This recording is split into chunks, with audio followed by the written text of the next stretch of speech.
बिस्मिल्लाहिर्रहमानिर्रहीम। अस्सलाम वालेकुम प्यारे प्यारे बहन भाइयों, आज मैं आपको बताऊंगी 1 लीटर दूध से और आधा कप मैदे से बहुत ही मज़ेदार रिसला मीठा मालपुड़ा बनाने का तरीका। इस तरह से जब आप एक दफ़ा मालपुड़ा बनाएंगे तो जिसने एक दफ़ा खा लिया वो महंगी खोए वाली मिठाइयाँ भी खाना भूल जाएगा। अब हम चलते हैं और शुरू करते हैं अपनी आज की रेसिपी।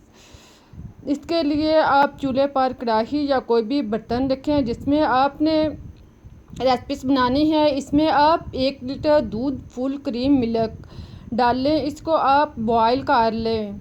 इसको आप तेज़ आंच पर बॉईल करें।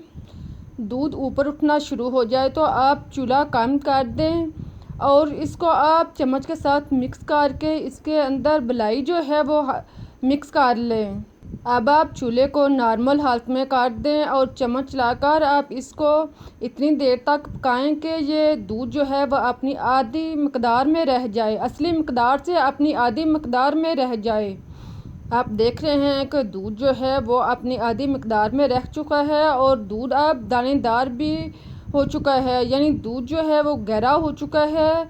इस तरह का जब दूध बन जाए तो आप इसमें से कुछ दूध जो है वो निकाल लें। थोड़ा सा दूध आप बर्तन के अंदर रहने दें, बाकी दूध जो है वो आप निकाल लें। इसको आप एक साइड पर रख दें ताकि ये नॉर्मल हालत में हो जाए। अब आप इस दूध में 2 चम्मच चीनी शामिल करें और इसको आप मिक्स कर लें। चम्मच चलाएं और चीनी को आप अच्छी तरह मिक्स करें और इसका पानी खुश्क होने तक 3 से 4 मिनट तक आप इसको पकाएं। इसी तरह चम्मच चलाती जाएं ताकि दूध जो है वो नीचे नहीं लगे, जले नहीं। साइडों से आप साथ साथ चम्मच से साफ़ करते जाएं और इसे गहरा होने तक पकाते रहें। देखें जब इस तरह की ये रैबड़ी सी बन जाए, खोया सा बन जाए तो आप इसे उतार कर एक साइड पर रख दें ताकि ये ठंडा हो जाए। अब आप देखें कि जो हमने दूध बोल में डाला था वो नॉर्मल हालत में हो चुका है। इसको आप ग्राइंडर में डालकर ग्राइंड कर लें। साथ में आप आधा कप मैदा डाल लें। मैदा छान कर साफ कर लें और फिर आप इसमें शामिल कर लें। आप पीसी हुई इलायची चुटकी भर इसमें डाल लें और फिर आप इसका ढक्कन बंद करके आप इसको अच्छी तरह ग्राइंड कर लें। इसको आप 3 से 4 मिनट तक, इतनी देर तक आप अच्छी तरह ग्राइंड करें कि यह खूब अच्छी तरह ग्राइंड हो जाए और लेसदार बन जाए। देखें जब इस तरह ग्राइंड हो जाए तो आप इसे निकाल कर दोबारा से बाउल में डाल लें। अब आप देख रहे हैं कि दूध जो है वो लेसदार बन चुका है। जब इस तरह का गहरा हो जाए तो समझिए कि बिल्कुल परफेक्ट दूध जो है तैयार हो चुका है। आप चम्मच के दरमियान में उंगली से रास्ता बनाकर चेक कर लें। अगर दूध फैले नहीं तो समझें कि ये बिल्कुल परफेक्ट तैयार हो चुका है। आप इसे ऊपर उठाएं, अगर कतार टूटे नहीं तो समझें कि बिल्कुल सही तैयार हो चुका है। इस तरह बेहतरीन मालपुड़ा तैयार होगा। अब आप रैबड़ी जो है ठंडी हो चुकी है, इसे आप किसी प्याली बर्तन वगैरह में डाल लें। साथ में आप इसके ऊपर बादाम और पिस्ता लगाकर आप इसको एक साइड पर रख दें। ये हम बाद में मालपुड़े के साथ इस्तेमाल करेंगे। अब आप चूल्हे पर कढ़ाई या कोई बर्तन रखें। इसमें आप 1 प्याली चीनी शामिल करें और साथ में आप 1 प्याली पानी डाल लें। इसको आप चम्मच के साथ मिक्स करें और चीनी को पिघलने तक आप इसको पकने दें। जब चीनी पानी में अच्छी तरह हल हो जाए, पिघल जाए, तो आप इसमें सब्ज़ इलायची 2 से 3 अदद तोड़कर शामिल करें।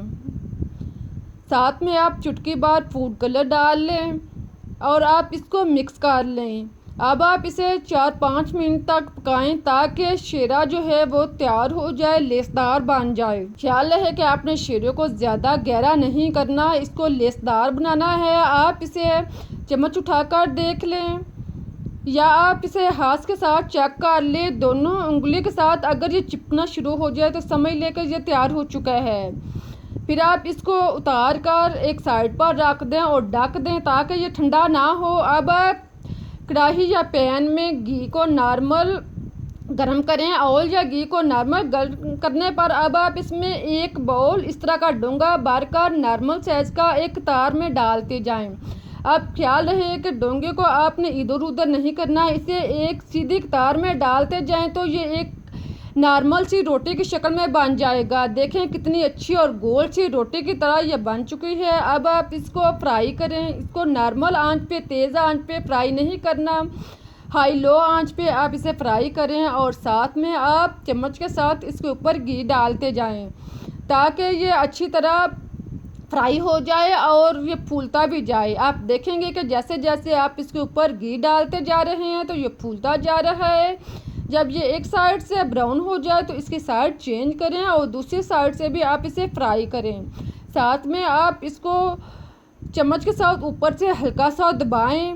आप देखेंगे कि जैसे जैसे आप इसको दबाते जाते हैं तो ये फूलना शुरू हो गया। अपनी असली मकदार से 2 से 3 गुना ये फूल चुका है। इसी तरह आप इसको दोनों साइड से ब्राउन कर लें। जब इसका कलर इस तरह का ब्राउन हो जाए, चेंज हो जाए, तो आप इसे निकाल लें। चम्मच के साथ आप दोनों साइड से दबाकर इसका ऑयल अच्छी तरह रिमूव कर लें और फिर आप इसको गरम चाशनी के अंदर डाल दें। आप इसको गरम चाशनी के अंदर डालकर इसको अच्छी तरह डुबोएं। चम्मच के साथ इसको अच्छी तरह डुबोएं और इसी हालत में आप इसे 3-4 मिनट तक पड़ा रहने दें। इसी तरह आप साथ साथ एक साइड पे आप पूड़े तैयार करते जाएं और एक साइड पे आप इसको तैयार करके चाशनी में डालते जाएं। देखें इसी तरह आप इसको चूल्हे पर तैयार करें।